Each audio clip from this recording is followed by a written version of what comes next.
ये कहानी है एक लड़के की जिसकी माँ एक फेरी थी। उसने मॉर्टल वर्ल्ड की भलाई के लिए हेवन की सबसे स्ट्रॉन्गेस्ट गॉड ऑफ वॉर को चुराकर अपने बेटे के अंदर डाल दिया था, जिससे उसका बेटा डीमन से ह्यूमन की रक्षा कर सके। मूवी की शुरुआत में हमें जियांग नाम का एक लड़का दिखता है जो अपनी बहन के साथ गांव में किसी फेस्टिवल को सेलिब्रेट कर रहा था, लेकिन वहाँ के लोगों का मानना था कि जियांग एक डीमन है क्योंकि उसकी एक तीसरी आंख भी थी और सभी विलेजर्स उनको भगाने लगते हैं और बार बार उन्हें डीमन डीमन कहकर पत्थर मार रहे थे। लेकिन तभी एक पत्थर जियांग की बहन को लगता है, जिसकी वजह से जियांग को बहुत ही गुस्सा आ जाता है और गॉड ऑफ वॉर की शक्तियाँ एक्टिवेट हो जाती है और वो चिल्लाकर कहता है कि मैं डीमन नहीं हूँ। ये कहते हुए वो हवा में उड़ने लगता है और वहाँ पर एक टॉर्नेडो बन जाता है। ये सब की माँ दूर से देख रही थी और जियांग की तरफ आने लगती है, लेकिन जियांग की शक्तियाँ एक्टिवेट होने पर डीमंस को पता लग जाता है और तभी एक फायर पोर्टल से डीमंस आने लगते हैं और गांव वालों के ऊपर हमला करने लगते हैं। तभी उस पोर्टल से एक औरत निकलती है जो एक ड्रैगन में बदल जाती है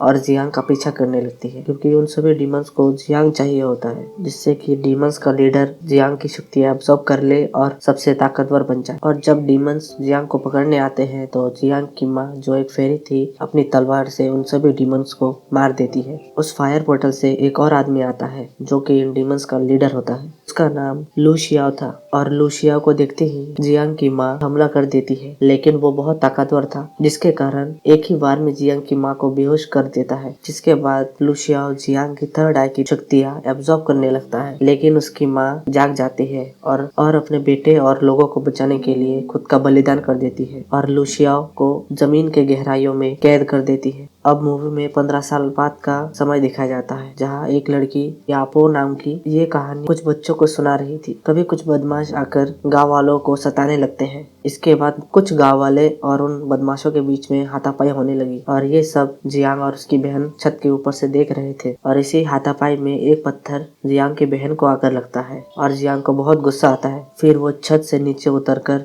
सारे बदमाशों को एक एक करके मारने लगता है और उन सभी को हरा देता है। इस झगड़े के बाद उन बदमाशों का बॉस उसको बहुत गुस्सा आ रहा था और बदला लेने के लिए वो और उसके 2 चमचे जियांग की माँ की यानी लेडी योनहुआ की डिवाइन स्वॉर्ड को ढूंढकर बदला लेना चाहता था, क्योंकि उस स्वॉर्ड में बहुत ही पावरफुल शक्तियाँ थी जो कि एक माउंटेन में था और उसी स्वॉर्ड के कारण लू शियाओ कैद था। लेकिन उन बदमाशों को ये पता नहीं कि इसी स्वॉर्ड की वजह से लू शियाओ इधर कैद है और इसी 3 बदमाशों की वजह से लू शियाओ जाग गया। लू शियाओ जागने के बाद उस ड्रैगन लेडी को जियांग को ढूंढने के लिए भेज देता है। उसके बाद लू शियाओ उस बदमाश के दोनों चमचों को मार देता है और उसे अपना गुलाम बना लेता है और वहाँ गाँव में जियांग और उसके साथी पार्टी कर रहे होते हैं, क्योंकि उसने गाँव वालों को और उन्हें उन बदमाशों से बचाया था। वहाँ पर कुछ गाँव के लोग भी थे, वो भी उसमें शामिल हो गए और जश्न मनाने लगे। जिसके बाद जियांग बाहर आया तो देखता है कि जियापो खड़ी थी। वो जियांग को कहती है कि मैं गॉड यूरी की स्टूडेंट हूँ और कहती है अब तुम्हारी माँ की पावर्स कम हो रही है, जिसकी वजह से लू शियाओ कभी भी आजाद हो सकता है, जिसके बाद दुनिया में तबाही फैल जाएगी।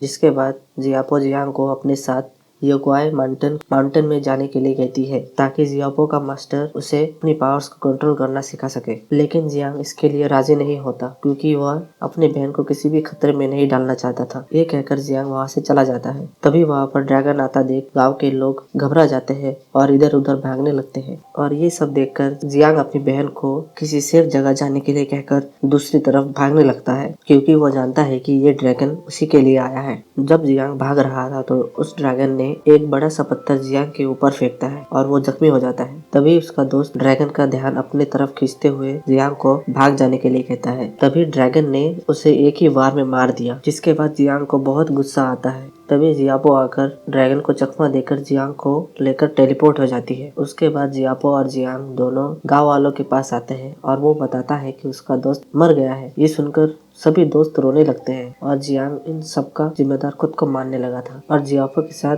जाने के लिए तैयार हो गए। उसके बाद अगली सुबह जियांग बिना किसी को बताए जियापो के साथ जाने लगा और वहाँ ड्रैगन गर्ल जियापो का पेपर टेलिस्मन दिखाते हुए सब कुछ कहती है। लू शियाओ को समझ आ जाता है कि ये यूक्वान माउंटेन के किसी आदमी का है जिसने जियांग की मदद की है। तो लू शियाओ अपना गुलाम यानी वो 2 बदमाश जिसको उसने मारकर एक पावरफुल डीमन में बदल दिया था उसको कहता है कि तुम यूक्वान युक्वान माउंटेन में जाओ। इस तरफ जियापो और जियांग एक पहाड़ में रात बिताने का फैसला करते हैं, लेकिन जियापो को जियांग के बारे में कुछ भी पता नहीं था, इसीलिए उसने उसके हाथ पैर बांध दिए और वो सोने चली गई, क्योंकि उसे लग रहा था कि वो रात को सोते समय कुछ गलत हरकत ना कर दे। जियांग उस रस्सियों से छूटने की कोशिश करता है, लेकिन नहीं छूटता, इसलिए वो वैसे ही सो जाता है। अगली सुबह जब उसकी आँख खुलती है तो वो एक बच्चा दिखता है और वो बच्चा जियांग के पीछे से आकर उसे डरा देता है, जिसकी चीखें सुनते जियापो जाग जाती है। जियांग और जियापो ने उस बच्चे के हाथ पैर बांध दिए और उससे पूछताछ करने लगे, तो उस लड़के ने बताया कि मेरा नाम शियाओ तान है और वो मून पैलेस का गार्ड हुआ करता था। तो शियाओ तान जियांग की तीसरी आंख देखकर कहता है कि मैं तुम्हारी माँ को जानता हूँ और तुम्हारी माँ को मैंने हेवन से भागने में मदद की थी, जिसके कारण उसे भी हेवन से निकाल दिया गया था। जिसके बाद वो जियांग के साथ चलने के लिए जिद करने लगा, तो जियांग उसको अपने साथ लेकर जाने के लिए मान जाता है।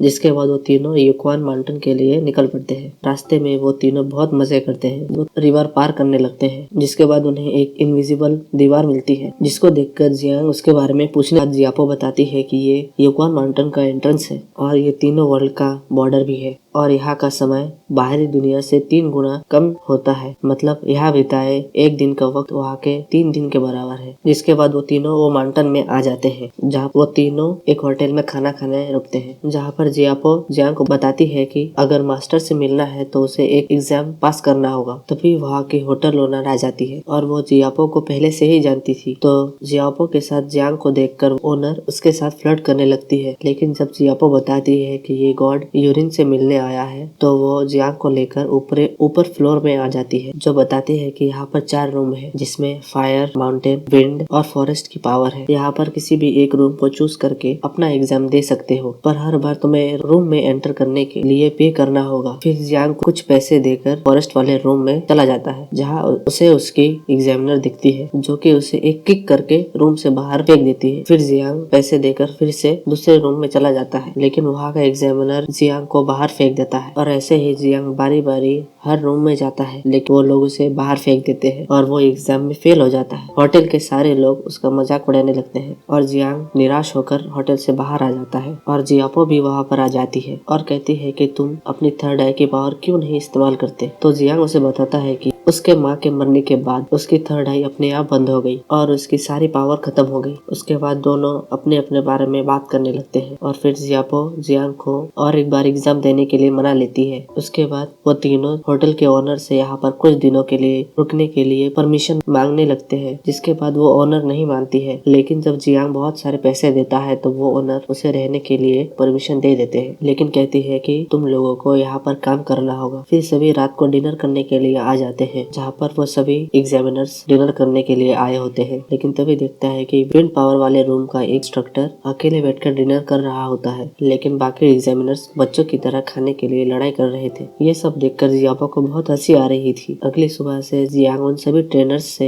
एग्जामिनर्स से ट्रेनिंग लेने लगता है और साथ ही उस होटल का काम भी कर रहा था। और ऐसे ही कुछ दिन बीत जाते हैं, जहाँ पर वो सारे एग्जामिनर्स से बहुत ही हार्ड ट्रेनिंग ले रहा था। जिसके बाद वो एक एक करके फायर, फॉरेस्ट, विंड और माउंटेन वाले रूम के एग्जामिनर को हरा देता है। जिसके बाद वो एग्जाम पास कर लेता है। ये देखकर जो लोग उसका मजाक उड़ा रहे थे वो भी जियांग की तारीफ करने लगे। अब जियांग के पास सिर्फ एक ही दिन बचा था एग्जाम पास करने के लिए और उसके पास के सारे पैसे खत्म हो चुके थे। उसके बाद लू शाओ ने अपने गुलाम को जियांग के पीछे लगाया था। वो एक बंदे के बॉडी में घुसकर वहाँ के लोगों को मारने लगता है। ये देखने के बाद जियांग उसे रोकने लगता है। फिर उस गुलाम की आत्मा उससे निकलकर शियाओतान की बॉडी में घुस जाती है। जिसके बाद शियाओतान जियांग पर अटैक कर देता है। जियांग शियाओतान को दूर फेंक देता है तो वो स्पिरिट उससे निकलकर जियापो के शरीर में घुस जाती है और जियांग पर अटैक कर देता है। वो आत्मा अपनी असली बॉडी में आकर जियांग और उसके दोस्तों को तेजी से आकर मारने लगता है। तभी वहाँ पर रखे हुए स्वॉर्ड को निकाल लेता है, जिसको देखकर वहाँ की ओनर हैरान हो जाती है, क्योंकि वो स्वॉर्ड एक बहुत ही पावरफुल गॉड की थी और उस स्वॉर्ड का नाम डीमन सबडुइंग स्वॉर्ड था, जिसको आज तक उसे वहाँ से कोई भी नहीं निकाल पाया था। स्पिरिट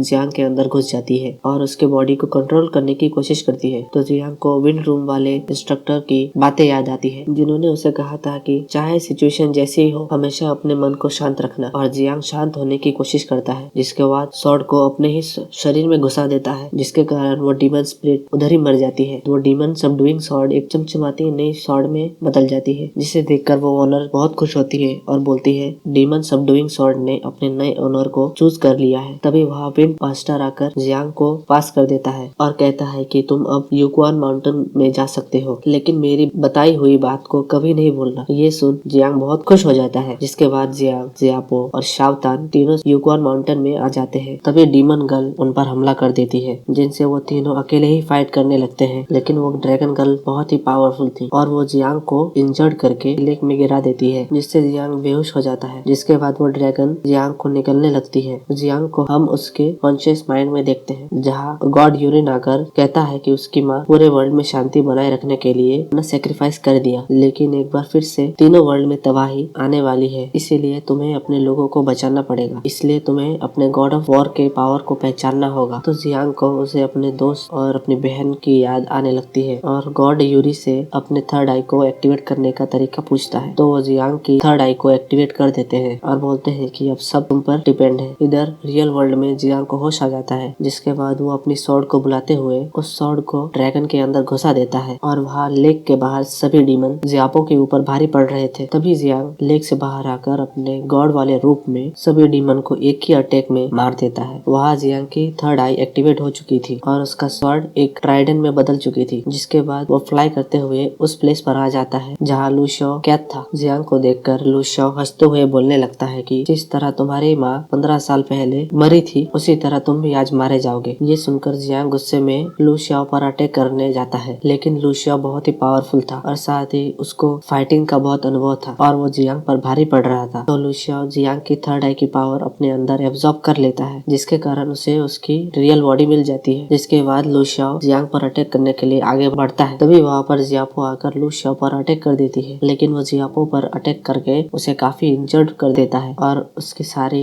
डीमन आर्मी को हमला करने के लिए लगा देता है। और उसी वक्त उसके बाद उस होटल के एग्जामिनर और बाकी सभी लोगों के साथ वहाँ आ जाते हैं। तो उन होटल के लोगों और डीमन आर्मी के बीच फाइट स्टार्ट हो जाती है। लू शाओ के अटैक से जियापो मारी जाती है और उसकी बॉडी पेपर बनकर हवा में उड़ जाती है। तभी लू शाओ अपने वेपन से जियांग पर अटैक करता है। इधर हम जियांग को उसके कॉन्शियस माइंड में देखते हैं, जिसमें उसकी माँ उसे बोलती है कि उसकी थर्ड आई बस उसके पावर को कंट्रोल करने का एक जरिया था, लेकिन असली पावर तो उसके हार्ट के अंदर है, इसलिए उसे रोना छोड़कर सभी लोगों को बचाने जाना चाहिए। तभी उसे रियल वर्ल्ड में होश आ जाता है, तो वो लू शाओ को अपने पावर से दूर फेंक देता है, जिसके बाद उन दोनों में फाइट स्टार्ट हो जाती है, जहाँ वो दोनों एक दूसरे को मारने की पूरी कोशिश कर रहे थे। जियांग गुस्से में आकर अपनी पूरी पावर अपने ट्राइडेंट में डालकर लू शाओ पर अटैक कर देता है, जिससे लू शाओ उधर ही मारा जाता है। जिसके बाद जियांग हेवन को छोड़कर वापस मोर्टल वर्ल्ड में आकर रहने लगता है, जहाँ वो अभी जियापो को बहुत मिस कर रहा था। और इसी के साथ ये मूवी यहीं पर खत्म होती है।